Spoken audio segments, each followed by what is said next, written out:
కేటీఆర్ మరోసారి రెచ్చిపోయారు. సీఎం రేవంత్ రెడ్డి సిరిసిల్ల కలెక్టర్ల పైన పరుష పరజాలంతో ఆయన ఒక రకంగా బూత్ పురాణం లేబెట్టారని చెప్పొచ్చు. ఇక్కడ కేటీఆర్ ని మనం మాటలు కనుక చూస్తే సిరిసిల్ల కలెక్టర్ని ఓ సన్నాసిగా, రేవంత్ రెడ్డిని నీ తాత దిగి వచ్చినా కూడా, నీ జేజమ్మ దిగి వచ్చినా కూడా టీఆర్ఎస్ వెంట్రిక కూడా పీకెలవన్నట్టుగా మాట్లాడుకొచ్చారు. ఆయన రేవంత్ చూసి ఎగురుతున్న సన్నాసులు రాసి పెట్టుకోండి అంటున్నారు కేటీఆర్. ఎన్నికలు ఎప్పుడొచ్చినా వచ్చేది తిరిగి కేసీఆర్ ప్రభుత్వమే, అధికారంలోకి వచ్చాక వడ్డీతో సహా అందరికీ చెల్లిస్తారంటూ చాలా ఆగ్రహంతో కూడినటువంటి మాటల్ని మాట్లాడారు ఆయన. సో ఒక కలెక్టర్ని సన్నాసిగా మాట్లాడడం, సన్నాసిగా అంటూ ఆయన సంబోధించడం, ఇక రేవంత్ రెడ్డిని నువ్వు వచ్చినా, నీ తాత దిగొచ్చినా, జేజమ్మ దిగొచ్చినా కూడా టీఆర్ఎస్, ఇక్కడ బీఆర్ఎస్ కాదు టీఆర్ఎస్ పార్టీ వెంట్రిక కూడా పీకిలేనట్టుగా మాట్లాడుకొచ్చారు ఆయన. ఒకసారి కేటీఆర్ ఏం మాట్లాడారో చూద్దాం, ఆ తర్వాత మనం మరింత డీటెయిల్స్ మాట్లాడుకుందాం. కలెక్టరేట్ అద్భుతంగా కట్టుకున్నాం. మరి ఇవాళ ఒక కాంగ్రెస్ కార్యకర్త వచ్చి కలెక్టర్ రూపంలో కూర్చున్నాడు అక్కడ. ఇక ఆయన మన నాయకులను సీదా మాట్లాడుతున్నాడు. కలెక్టర్ ఏమని, మీరు పార్టీ మారండి అని కలెక్టర్ చెప్తున్నాడు. ఒక అంత గొప్పోడున్నాడు ఇక్కడ కలెక్టర్. ఒక ఇటువంటి సన్నాసులను ఇవాళ తీసుకొచ్చి కక్షపూరితంగా రాజకీయం చేసే ప్రయత్నం చేస్తా ఉన్నారు. ఏం పర్వాలేదు, ఏం ఫరకూడదు. టీఆర్ఎస్ ఎంట్రుక కూడా ఎవడు పీకలేడు అనే మాట కూడా డిక్లేర్ చేస్తా ఉన్నారు. రేవంత్ రెడ్డి కాదు, వాని తాత వాని జేజమ్మ దిగొచ్చినా కూడా రాజన్న సిరిసిల్ల జిల్లాలో మీ ఎంట్రుక కూడా ఎవడు పీకలేడు. దానికి బాధ్యత నాది. ఏం కాదు, జీవితం అనగా ఆడాడ తలుగుతాయి దెబ్బలు. మనం కూడా చూద్దాం ఎన్ని రోజులు చేస్తారు ఈ డ్రామా, ఎన్ని రోజులు ఈ కలెక్టర్లు, ఎన్ని రోజులు ఈ అధికారులు, ఎన్ని రోజులు ఈ పోలీసు వాళ్ళు, వీళ్ళ నాటకాలు మనం కూడా చూద్దాం. మంచిగా రాసి పెట్టుకోండి. నేను చెప్తున్నా, నేను అంత మంచోని నేను కాదు. నేను పక్కా చెప్తున్నా, ఇవాళ ఎవరెవరైతే బాగా అతి చేస్తుండ్రో, ఎవరెవరైతే కాంగ్రెస్ కార్యకర్తల్లాగా ఓవర్ యాక్షన్ చేస్తుండ్రో వాళ్ళకి నేను చెప్తున్నా, దీనికి వడ్డీతో సహా ఇచ్చే బాధ్యత నాది. నేనే తీసుకుంటా. నేనేదో ఉత్తగా చెప్తానండి. మీకు తెలుసు, నాకు తెలుసు, కాంగ్రెస్ వాళ్ళకు కూడా తెలుసు. తొందరలో ఎలక్షన్లు ఎప్పుడు జరిగినా, 3 ఏళ్లకు జరిగినా, 4 ఏళ్లకు జరిగినా, ఎప్పుడు జరిగినా, నేను 3 ఏళ్ళు 4 ఏళ్ళు అంటున్నా అంటే మళ్ళా వీళ్ళేదో ప్రభుత్వాన్ని కూలగొడుతున్నారని ఎవడు అవలగాడు అంటాడు. అందుకని అది కాదు. నేను చెప్పేది ఏంటంటే, రేవంత్ రెడ్డి పదవే తుమ్మితో ఉసిపోయే ముక్కు లాంటిది. ఢిల్లీ వానికి ఎప్పుడు కోపం వచ్చి అక్కడ సరితైంది అనుకో, ఇక్కడ తుమ్మిండి అనుకో, ఆయన దూసిపోతుంది. అందుకే అంటున్నా, ఏమన్నా జరగచ్చు. చిట్టినాయుడు గారి పదవి ఎప్పుడు పోతుందో ఎవరికి ఎరకలేదు. ఇవాళ ఎవరెవరైతే ఆ చిట్టినాయుడిని తీసుకొని ఎగిరిపడుతున్నా మన జిల్లాలో ఉండే కొంతమంది కాంగ్రెస్ సన్నాసులు ఉన్నారో వాళ్ళకి చెప్తున్నాను. కలెక్టరేట్ అద్భుతంగా కట్టుకున్నాం. మరి ఇవాళ ఒక కాంగ్రెస్ కార్యకర్త వచ్చి కలెక్టర్ రూపంలో కూర్చున్నాడు అక్కడ. ఇక ఆయన మన నాయకులను సీదా మాట్లాడుతున్నాడు. కలెక్టర్ ఏమని, మీరు పార్టీ మారండి అని కలెక్టర్ చెప్తున్నాడు. ఒక అంత గొప్పోడున్నాడు ఇక్కడ కలెక్టర్. ఒక ఇటువంటి సన్నాసులను ఇవాళ తీసుకొచ్చి కక్షపూరితంగా రాజకీయం చేసే ప్రయత్నం చేస్తా ఉన్నారు. ఏం పర్వాలేదు, ఏం ఫరకూడదు. టీఆర్ఎస్ ఎంట్రుక కూడా ఎవడు పీకలేడు అనే మాట కూడా డిక్లేర్ చేస్తా ఉన్నారు. రేవంత్ రెడ్డి కాదు, వాని తాత వాని జేజమ్మ దిగొచ్చినా కూడా రాజన్న సిరిసిల్ల జిల్లాలో మీ ఎంట్రుక కూడా ఎవడు పీకలేడు. దానికి బాధ్యత నాది. ఏం కాదు, జీవితం అనగా ఆడాడ తలుగుతాయి దెబ్బలు. మనం కూడా చూద్దాం ఎన్ని రోజులు చేస్తారు ఈ డ్రామా, ఎన్ని రోజులు ఈ కలెక్టర్లు, ఎన్ని రోజులు ఈ అధికారులు, ఎన్ని రోజులు ఈ పోలీసు వాళ్ళు, వీళ్ళ నాటకాలు మనం కూడా చూద్దాం. మంచిగా రాసి పెట్టుకోండి. నేను చెప్తున్నా, నేను అంత మంచోని నేను కాదు. నేను పక్కా చెప్తున్నా, ఇవాళ ఎవరెవరైతే బాగా అతి చేస్తుండ్రో, ఎవరెవరైతే కాంగ్రెస్ కార్యకర్తల్లాగా ఓవర్ యాక్షన్ చేస్తుండ్రో వాళ్ళకి నేను చెప్తున్నా, దీనికి వడ్డీతో సహా ఇచ్చే బాధ్యత నాది. నేనే తీసుకుంటా. నేనేదో ఉత్తగా చెప్తానండి. మీకు తెలుసు, నాకు తెలుసు, కాంగ్రెస్ వాళ్ళకు కూడా తెలుసు. తొందరలో ఎలక్షన్లు ఎప్పుడు జరిగినా, 3 ఏళ్లకు జరిగినా, 4 ఏళ్లకు జరిగినా, ఎప్పుడు జరిగినా, నేను 3 ఏళ్ళు 4 ఏళ్ళు అంటున్నా అంటే మళ్ళా వీళ్ళేదో ప్రభుత్వాన్ని కూలగొడుతున్నారని ఎవడు అవలగాడు అంటాడు. అందుకని అది కాదు. నేను చెప్పేది ఏంటంటే, రేవంత్ రెడ్డి పదవే తుమ్మితో ఉసిపోయే ముక్కు లాంటిది. ఢిల్లీ వానికి ఎప్పుడు కోపం వచ్చి అక్కడ సరితైంది అనుకో, ఇక్కడ తుమ్మిండి అనుకో, ఆయన దూసిపోతుంది. అందుకే అంటున్నా, ఏమన్నా జరగచ్చు. చిట్టినాయుడు గారి పదవి ఎప్పుడు పోతుందో ఎవరికి ఎరకలేదు. ఇవాళ ఎవరెవరైతే ఆ చిట్టినాయుడిని తీసుకొని ఎగిరిపడుతున్నా మన జిల్లాలో ఉండే కొంతమంది కాంగ్రెస్ సన్నాసులు ఉన్నారో వాళ్ళకి చెప్తున్నాను. రైట్, ఇది కేటీఆర్ మాట్లాడిన మాటలు. నిన్న సిరిసిల్ల పర్యటనలో భాగంగా ఆయన ఈ వ్యాఖ్యలు చేశారు. ఏకంగా సిరిసిల్ల కలెక్టర్గా ఉన్న వ్యక్తి కాంగ్రెస్ కార్యకర్తను మాట్లాడుతూనే వాడు సన్నాసి అంటూ కూడా మాట్లాడుకొచ్చారు. రేవంత్ నువ్వు వచ్చినా, నీ తాత దిగి వచ్చినా, జేజమ్మ వచ్చినా ఎవరు ఏం చేయలేరు, వెంట్రుకు కూడా పీకలేరు అంటూ మాట్లాడుకొచ్చారని ఇక్కడ ఆయన బహుశా పొరపాటు పడ్డారా, ఆగ్రహంలో మాట్లాడారా, లేదంటే తిరిగి పార్టీని టీఆర్ఎస్లో మార్చాలనే ఆలోచనలో ఉన్నారేమో. కానీ బీఆర్ఎస్ పార్టీని టీఆర్ఎస్గా, గతంలో టీఆర్ఎస్గా ఉన్న పార్టీని బీఆర్ఎస్గా మార్చారు. ప్రస్తుతం బీఆర్ఎస్ పార్టీగా కొనసాగుతోంది. మరోసారి ఎందుకో టీఆర్ఎస్ అంటూ సంబోధించారు. టీఆర్ఎస్ పార్టీ వెంట్రిక కూడా పీకలేరంటగా మాట్లాడుకొచ్చారు ఆయన. ఎస్, మరిన్ని అప్డేట్స్ మా ప్రతినిధి మధు జాయిన్ అవుతున్నారు. మధు, సో కేటీఆర్ ఏకంగా కలెక్టర్ని ఓ సన్నాసి అంటూ సంబోధించి ఎలా చూడాలి? కలెక్టర్ని ఈ రకంగా మాట్లాడి డెఫినెట్గా ఆయనకున్న సమస్య ఏదైతే ఉందో ఫిర్యాదు చేయాల్సింది, అంటే నిజంగానే ప్రజలు తేల్చుకోవాల్సింది. కానీ కేటీఆర్ని, ముఖ్యమంత్రి ఇద్దరిని కూడా పరుష పరజాలం ఉపయోగించి మాట్లాడే విషయం పైన ఆయన నిజంగానే ఇతంలో మనం చూస్తూనే ఉన్నాం. కలెక్టర్లపై దాడి జరుగుతున్నాయి, కలెక్టర్లపైన అడ్డుకుంటున్నారు, కలెక్టర్లని నిర్బంధిస్తున్నారు. ఈరోజు కేటీఆర్ కూడా కలెక్టర్ను ఉద్దేశించి పరుష పరజాలం ఉపయోగించాడు అని అంటే ఎటువంటి చర్యలు తీసుకునే అవకాశం ఉంది? ప్రజెంట్ ఈ వ్యాఖ్యలపై ఎటువంటి చర్చ కొనసాగుతోంది? మొన్న జరిగినటువంటి ఎన్నికలలో సిరిసిల్లలో ప్రజలు కాంగ్రెస్ను చీకొట్టినా కూడా కావాలనే ఒక కలెక్టర్ని తీసుకొచ్చి పెట్టారు. ఆ కలెక్టరు ఒక అధికారిగా, ప్రజలకు సేవ చేసేటువంటి ప్రభుత్వ అధికారిగా కాకుండా కాంగ్రెస్ కార్యకర్తలాగా వ్యవహరిస్తున్నారు అంటూ వార్నింగ్ ఇచ్చారు కేటీఆర్. నిన్న జరిగినటువంటి ఏదైతే నవంబర్ 29 దీక్షా దివస్ సందర్భంగా చేపట్టబోయేటువంటి సన్నాహక సమావేశం జరిగింది. నిన్న చాలా కార్యక్రమాల్లో కేటీఆర్ పాల్గొన్నారు. అందులో భాగంగా సిరిసిల్లలో కూడా పాల్గొంటూ ఆయన కలెక్టర్ పైన, అక్కడ ఉన్నటువంటి కొద్దిమంది అధికారుల పైన ఆగ్రహం వ్యక్తం చేస్తూనే తీవ్రమైనటువంటి పదజాలాన్ని ఉపయోగించారు. ఒక రకంగా చెప్పాలంటే వార్నింగ్ ఇచ్చారు. నేను మీరు అనుకున్నంత మంచివాణ్ణి కాదు అంటూ కేటీఆర్ చాలా ఒక ఘాటైనటువంటి స్వరంతో చాలా వార్నింగ్ ఇచ్చేటువంటి ప్రయత్నం చేశారు. రేవంత్ రెడ్డి గతంలో చేసినటువంటి వ్యాఖ్యలను దృష్టిలో పెట్టుకొని ఇక్కడ బీఆర్ఎస్కు అనుకూలంగా ఓట్లేశారు. నేరెళ్ల ఘటన విషయంలో కూడా గతంలో అనేకంగా బీఆర్ఎస్ను తప్పుదోవ పట్టించే ప్రయత్నం చేశారు. బీఆర్ఎస్ మీద కావాలని అపాండాలు వేసే ప్రయత్నం చేశారు. కానీ మొన్న జరిగినటువంటి ఎన్నికల్లో నేరేళ్లలో కూడా బీఆర్ఎస్కే ఆధిక్యం వచ్చింది. ప్రజలు అక్కడ ఉన్నటువంటి వారు బీఆర్ఎస్ వెంటనే ఉంటారని చెప్పుకుంటూ అధికారులను ఉద్దేశిస్తూ మాట్లాడారు. ఇప్పుడు వచ్చినటువంటి కొత్త కలెక్టర్ని కాంగ్రెస్ తీసుకొచ్చి అక్కడ పెట్టింది.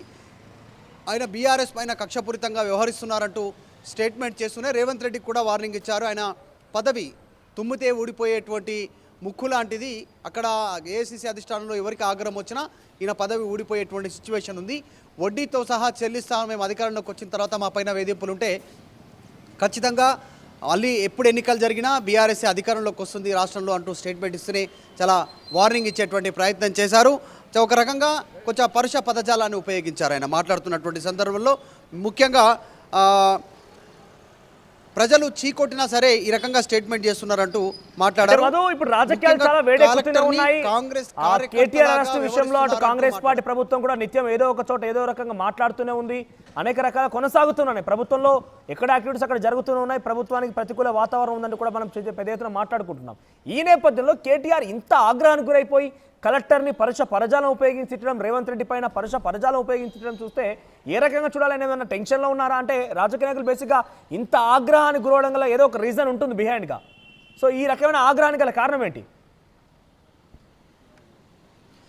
అంటే కొన్ని రోజులుగా ముఖ్యమంత్రి రేవంత్ రెడ్డి కేటీఆర్ టార్గెట్గా కొన్ని స్టేట్మెంట్ చేస్తూ ఉన్నారు. చాలా స్పష్టంగా ఇప్పుడు సైకో అని, తర్వాత ఆయన గురించి తెలుసు కదా పిచ్చోడని, ఇలాంటి స్టేట్మెంట్లు చేస్తున్న సందర్భంలో ఈయన కూడా అంతే ఘాటైనటువంటి పదజాలాన్ని ఉపయోగించారు. ఆ రకంగా కలెక్టర్ను ఉద్దేశిస్తూ కార్యకర్తల్లాగా, కాంగ్రెస్ కార్యకర్తలాగా పనిచేయద్దు, మేము వస్తే మాత్రం వడ్డీతో సహా చెల్లిస్తాం మీరు చేసేటువంటి తప్పులకు అనేటువంటి స్టేట్మెంట్ చేస్తూ ముఖ్యమంత్రిని టార్గెట్గా మాట్లాడారు. తెలంగాణలో కాంగ్రెస్ అధికారంలోకి వచ్చినాక రేవంత్ రెడ్డి చేస్తున్నటువంటి స్పీచ్లు బాలల దినోత్సవం అయినా ఇంకే కార్యక్రమం అయినా కేవలం బీఆర్ఎస్ను టార్గెట్గా చేస్తూ మాట్లాడుతూ ఉన్నారు. వాళ్ళు చూసాం, వాళ్ళు ఇచ్చినటువంటి మొత్తం 6 గ్యారంటీలో హామీగా అమరవుతుంది ఏదైనా అంటే అది కేవలం ఉచిత బస్సు మహిళలకు రవాణా అనేటువంటిది. మిగతా ఏ స్కీమ్ కూడా పూర్తి స్థాయిలో అమలు అవ్వట్లేదు. ఇప్పుడు ప్రజలే ఆలోచన చేస్తూ ఉన్నారు, బీఆర్ఎస్ను అనవసరంగా దూరం చేసుకున్నాం అనేటువంటి స్టేట్మెంట్ చేస్తూ నిన్న జరిగినటువంటి సన్నాహక సమావేశంలో ఏదైతే దీక్షా దివస్ కార్యక్రమంలో భాగంగా వారిని సమాయత్తం చేస్తున్న సందర్భంలో ఈ విషయాలన్నీ మాట్లాడారు. 6 గ్యారంటీల సమయంలో ఇచ్చినటువంటి హామీలు అమలు చేసుకోలేనటువంటి పరిస్థితిలో ఉందంటూ మాట్లాడుతున్న ఈ రకంగా టార్గెట్ చేశారు. త్వరలోనే రాష్ట్రంలో ఏ ఎన్నిక జరిగినా వచ్చే 4 ఏళ్ల తర్వాత జరిగేటువంటి అసెంబ్లీ ఎన్నికల్లో కూడా బీఆర్ఎస్ గెలుస్తుంది అంటూ అధికారులకు ముఖ్యంగా వార్నింగ్ ఇచ్చే ప్రయత్నం చేశారు. కేటీఆర్ నిన్న జరిగినటువంటి సిరిసిల్ల సభలో కలెక్టర్ను చాలా పరుష పదజాలను ఉపయోగిస్తూ రాసి పెట్టుకుంటాం, అన్నీ కూడా వడ్డీతో సహా చెల్లిస్తాం మీరు అంటూ వాళ్ళకి వార్నింగ్ ఇస్తూనే ఈ అంశాలన్నీ చెప్పే ప్రయత్నం చేశారు కేటీఆర్. గతంలో కూడా కేటీఆర్ ముఖ్యమంత్రి రేవంత్ రెడ్డిని ఉద్దేశించి మాట్లాడిన సందర్భంలో పరుష పరజాలం ఉపయోగించాడని చెప్పి ఒక కేసు కూడా నమోదైంది. ఇటీవల కాలంలో కేటీఆర్ కూడా తన పైన ఎన్నేమి కేసులు ఉన్నాయని కూడా ఆయన వివరించారు. 6-7 కేసులు ఉన్నట్టుగా ఆయన ఈ మధ్య కాలంలో పెట్టినట్టుగా చూసాం. సో మళ్ళోసారి రేవంత్ రెడ్డిని ఉద్దేశించి మాట్లాడమే కాకుండా కలెక్టర్ను కూడా ఈ రకమైనటువంటి వ్యాఖ్య అంటే సన్నాసి అనే పదం ఉపయోగించి మాట్లాడడం పైన ఆయన పైన ఎటువంటి చర్యలు తీసుకునే అవకాశం ఉందా?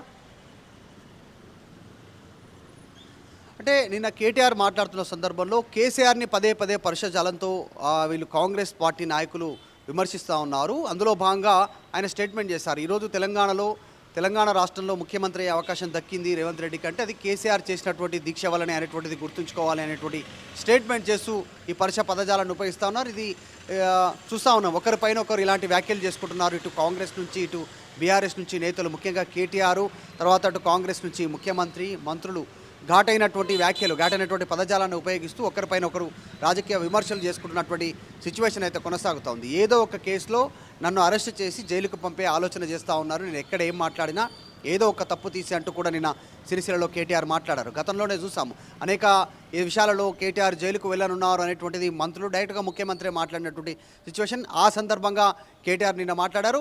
కేటీఆర్ పైన కూడా కాంగ్రెస్ అంతే రీతిలో అదే పరుష పదజాలాన్ని ఉపయోగిస్తున్నటువంటి సిచ్యువేషన్ ఉంది. చూడాలి ఎక్కడి వరకు వెళ్తుందో. మొత్తానికైతే మొట్టమొదటిసారిగా ఒక కలెక్టర్ని కేటీఆర్ ఫస్ట్ టైం ఈ రకమైనటువంటి పదజాలాన్ని ఉపయోగిస్తూ ఆయన మాట్లాడడం, వార్నింగ్ ఇవ్వడము, వచ్చిన తర్వాత అందరి లెక్కలు చూసుకుంటామని చెప్పడం అనేటువంటిది రాజకీయ వర్గాల్లో చర్చ జరుగుతాం. రైట్, మరో చివరిగా టీఆర్ఎస్ అంటూ సంబోధించారు. బీఆర్ఎస్ పార్టీని కాస్త టీఆర్ఎస్ అని సంబోధిస్తూ ఆయన ఒక ఆగ్రహంతోనే టీఆర్ఎస్ వెంట్రుక కూడా పీకలేరు అని మాట్లాడుకొచ్చారు.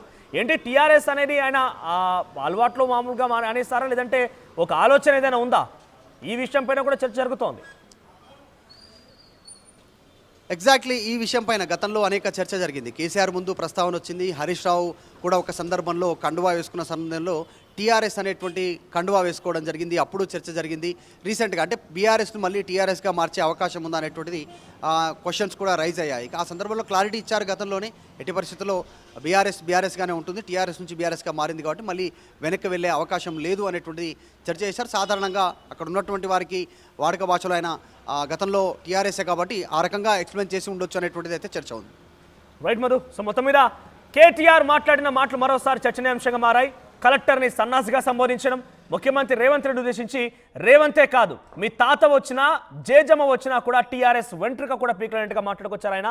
అంటే గతంలో కూడా ఇదే తరహాలో మాట్లాడిన మాటల కారణంగాను ముఖ్యమంత్రి రేవంత్ రెడ్డి పైన పరజాలం, ముఖ్యంగా ముఖ్యమంత్రి స్థానంలో ఉన్నటువంటి వ్యక్తి పైన మాట్లాడడం విషయం పైన కేటీఆర్ పై కేసు కూడా నమోదైంది.